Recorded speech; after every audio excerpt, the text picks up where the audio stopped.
আলহামদুলিল্লাহ, অবশেষে অপেক্ষার অবসান ঘটলো। কবুতরটাকে যখন খাবার দিতে আসলাম তখন দেখলাম যে কবুতরটা ডিম দিয়ে দিছে। এই একটা কারণেই আমি অনেকদিন থেকে ভিডিও দিই না। এর মাঝে ঘটে গেছে অনেকগুলো ঘটনা। আসলে এই মাদি কবুতরটা ডিম দেওয়ার আগে এর আগে 2টা মাদি মারা গেছে। এই জালালি কবুতরটার জোড়ার 2টা ফিমেল মারা গেছে। অবশ্যই সেটা আমার ভুলের কারণে হয়েছিল, কারণ আমি কবুতর হাট থেকে এনেই জোড়া দিয়ে দিয়েছিলাম।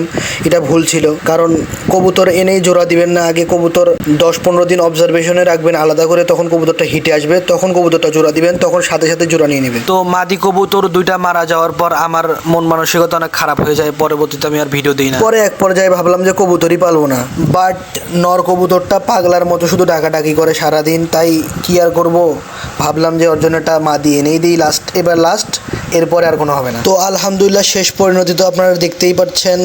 আলহামদুলিল্লাহ আমার কবুতর ডিম দিয়ে দিছে। এখন থেকে নিয়মিত ভিডিও দেওয়ার চেষ্টা করব ইনশাল্লাহ। সাথেই থাকুন, অনেক ইন্টারেস্টিং বিষয় শেয়ার করব।